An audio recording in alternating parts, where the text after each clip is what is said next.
नमस्कार, मैं Ranveer Singh lotus entertainment में आपका हार्दिक स्वागत व अभिनंदन करता हूं। आज मैं आपको ऐसे राजा की कहानी सुनाऊंगा जो एक महीने स्त्री व एक महीने पुरुष बन जाता था।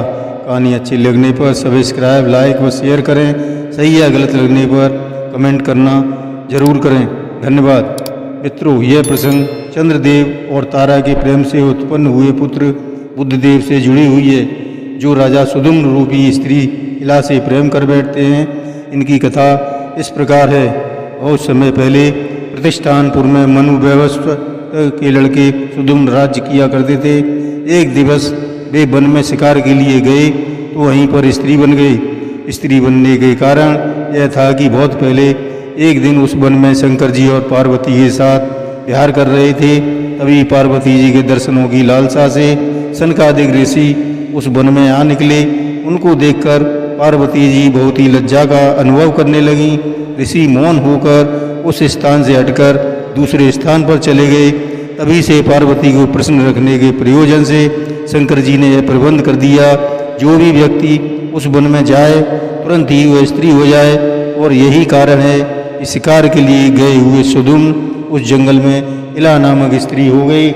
कुछ समय पश्चात स्त्री के रूप में सुधुम्न जी को एक स्थान पर बुद्ध मिल गए तथा दोनों ही एक दूसरे पर मोहित हो गए।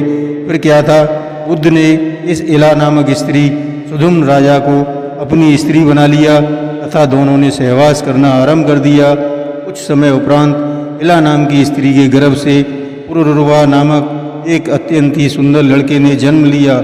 थोड़े समय पश्चात इस इला नाम की स्त्री को स्वयं से अति घृणा हो गई तथा वह अपने कुल के पुरोहित वशिष्ठ जी का स्मरण करके उनकी प्रार्थना करने लगी।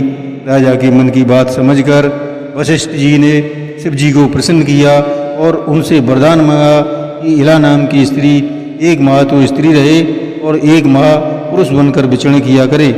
पुरुष होने के पश्चात राजा सुधुम्न अपनी राज्य की लौट आए। राजमहलों में आकर एक महीने तो वे स्त्री बनकर रहते और दूसरे माह पुरुष बन जाते, किंतु प्रजा इससे खुश नहीं थी।